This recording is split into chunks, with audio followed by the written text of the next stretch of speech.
Muli po ang himalaan sa pasala at kapayapaan ay sumainyo pong lahat. Amen?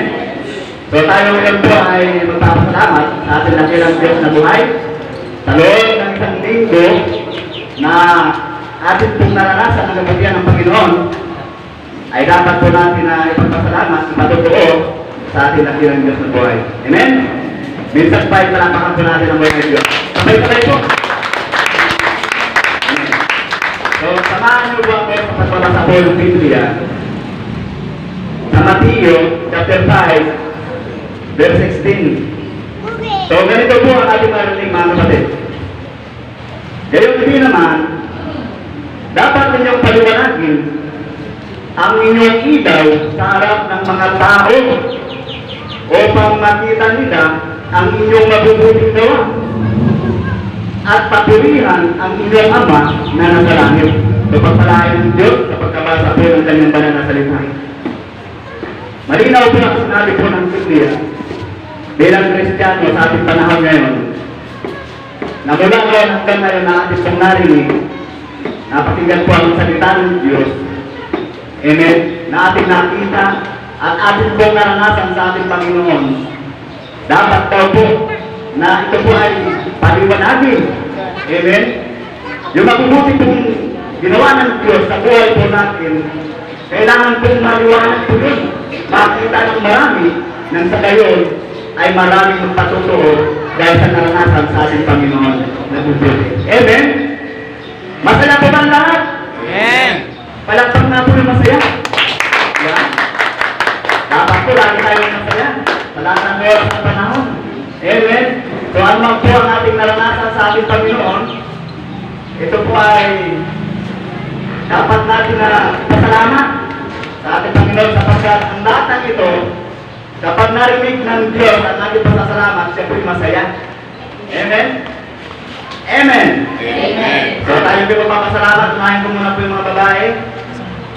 Sino po yung nakaranas ng mabubuti buwan sa ating Amang nasa langit? Amen, nagkaroon ng kagalingan, tagumpay, kalakasan at marami pang iba, etc. Sino po? Sa mga babae. Palapak po natin ang buhay na Diyos sa buhay po natin, Annabel. Sige po, sabay-sabay po tayo papalakpak sa Diyos.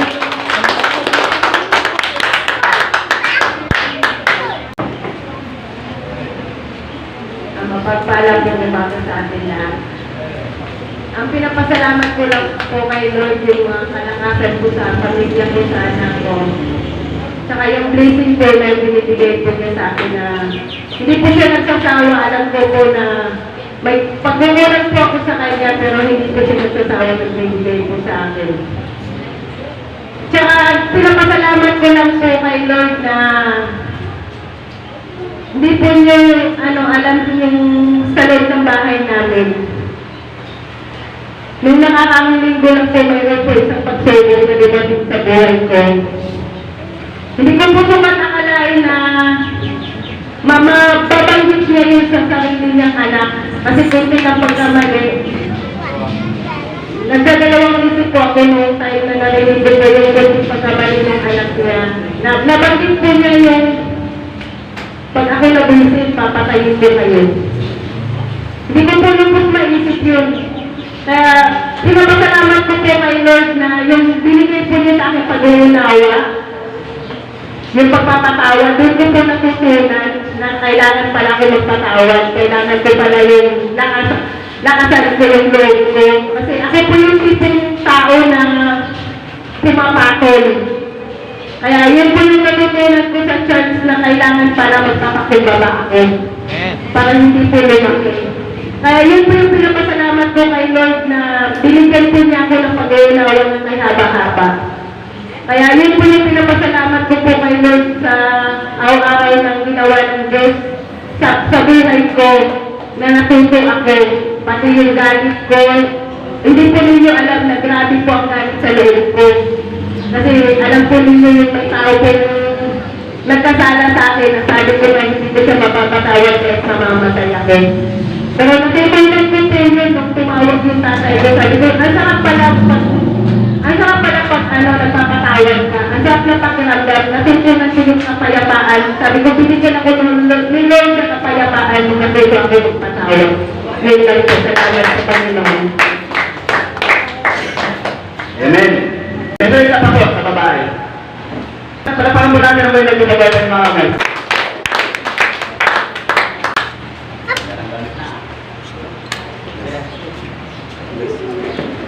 Pagpalang umaga po sa lahat. Mabuti po ang Panginoon, ayun po. Parang totoo nga po na yung Diyos ay mabuti. Ang Biblia ay hindi nagsisinungaling sa kanyang mga sinasabi. Kaya sabi nga na, litin ko rin ng gulay. Hindi ko maiisip yun na sabi na nila. Minsan na nagpasalamat ko lang, pero napapasalamat ako ulit sa Panginoon. Totoo talaga na ang Diyos. Hindi mo naman kailangan maghanap ng mga bagay na kailangan nyo eh. Yun yung nakikita ko sa buhay ko ngayon. Hindi ko kailangan hanapin yung mga bagay na kailangan ko kasi ang Diyos pala talaga naghahanap ng paraan para kung ano yung mga bagay na diniter ng puso mo, yung po yung nangyayari sa buhay mo. Ngayon po nakikita ko yung sa buhay ko. Nawala man akong mga bagay na inisip ko, pinapangarap na pinaplano na sumagi sa isip ko, pero kung saan siya inaalok ng Diyos. So like, hanap buhay ko ngayon, sa dalawang buwan na hanap buhay ko ngayon sa life market. Tapos pero nung may papalibagin offer ngayon na nakapitawag ng tawag sa akin. Ang Diyos ay patuloy na nagpapadala ng pagpapala sa buhay ko. Matagal ko na kasing kinalimutan yung mga hanap ng trabaho dahil alam ko naman na at alam din ang Diyos kung ano yung mga bagay na kailangan. Kung minsan nakakaroon ako ng kawalan, at nag-ipit, pero wala siyang naniisip. Bakit nga ba ako nag-aala na may Diyos naman? Yun ang isang bagay na lalong tumatak sa isip ko na kahit anong mangyari, ang Diyos po ay hindi tumitigil sa paglingap sa kanyang mga lingkod.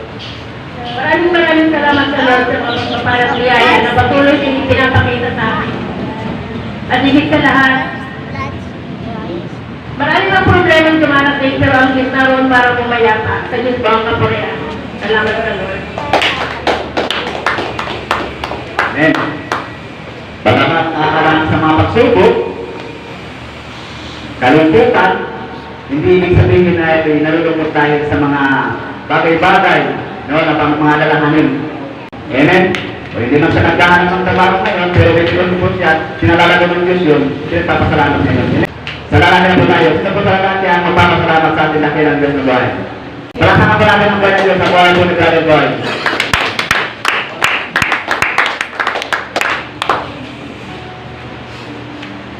Amen. Bago mo lang ang pasalamat ay binabati ng isang mapagpalang araw po sa ating mga kapatid sa pananampalataya kay Jesus. Pwede pa pasalamat, no, una sa gawin kaibigan po ng Diyos, sa aking pamilya, sa nakalipas na linggo, no. Wala naman po nagkukulang sa pangailan sa pang-araw-araw sapagkat nandiyan po lagi ang Diyos. At napapasalamat ko ngayon doon sa karawan ng ating apo. Talaga naman yung sisnilang ko yan. Siguro nasa isang taon pa lang yan eh. Grabe ang pinanas ko dyan. Ano po? Na yung operahan nga po siya, napunta sila ng Maynila. Dahil sa lastos, bata pa lang naglastos na. Pero dahil po, nag-is po ay mabuti, ginamit po namin ang tuhod para ito sa Diyos. Kung di ba rin ang ating apo, walang opera. Hallelujah. Amen. Ngayon, pagpasalamat ako sa Diyos na buhay, sa gusto ng buhay, na ngayon, nandiyan po ang apo, magaling na, palusog. Hallelujah. Amen. At ang pagpasalamat ko sa Diyos na buhay, sa yung nakalipas na araw, pagpapala ng Diyos, pinagamit niya po ang aking mga anak. Ano po? Wala akong trabaho, dahil makabili ng aking ganito. Pero, nandiyan po ang Diyos. Kung nabibigay ng Lord, wala akong trabaho po, wala akong nakabigay. Amen. Sa buhay po ni Ate Marisol, totoo namin sa akin. Amen. At ito naman po, mahapon. Grabe naman blessing. Amen. sabi ko nga dito sa isa kong anak eh, kahon ang pera. Amen. Kahit ang pasok niya, ilang ganda eh. Pero sabi niya, patay na. Samahan kita. Amen. Kahapon talagang inaya niya ako. Ano po, pumunta kami ng bayan. No, pinamili niya ko ng, ano po, binigyan niya po pa ng isang Louis Smith. Sabi niya pa, pang-anniversary. Amen. Sabay kayo natin, Meg. Napapasalamat sa Diyos. Sabay sa aming mga anak. No, sa aming mga anak na talagang hindi po ng Lord para po ay matulungan. Amen. At lahat po niyan ay sa Diyos po ang kapuri. Amen. Ikaw ay bibili ng walang pera. Sino ba po? Para pakapulagan ang buhay ng Diyos sa buhay po niya dati dito. Sige po, sabi ka tayo po sa akin natin ang dito buwan. Ako po'y kumabati na kapagpalang umaga po sa aking lahat. Ako po'y ipapasalamat sa ating pagkain ng Diyos na buhay. Dahil po sa aking pong tungkol na taon ng aking buhay. Talaga pong ang Panginoon ko rin napakabuti. At nakarating po ako sa edad na 39 sa Diyos ko talaga ang patunayan na nung mapunta po ako ng Jesus in my life. Nasa ko na po talaga yung kayamanan na nagmula sa Panginoon kapayapaan, nagaling ng kalakasan. Lahat po ay papasalamat po sa Panginoon. Dahil hindi po sa kanya, baka po hindi ko alam kung ano na yung buhay ko ngayon na talaga po mapakabuti ng Panginoon. At yun lamang po. Salamat po sa Panginoon. Amen. Napakabuti ng Panginoon dahil dagdag na buhay. 39 years old. Ang sabi ng Isaiah, mula sa lupang na bata hanggang sa pagpuliran ng buhok, pagdamat ipapay ng buhok, iningatan ka ng Diyos. Amen. Ako na lang. Pero papasalamat po ako sa Diyos. Amen. Sa araw-araw na buhay. Talagang masaya lang kasi lagi tayong iningatan ng Panginoon araw at gabi. So, sa biyaya ng buhay at sa mga bagay-bagay na binigay ng Panginoon at maging sarili at ako rin naman. So, salamat po sa Diyos ang papuri.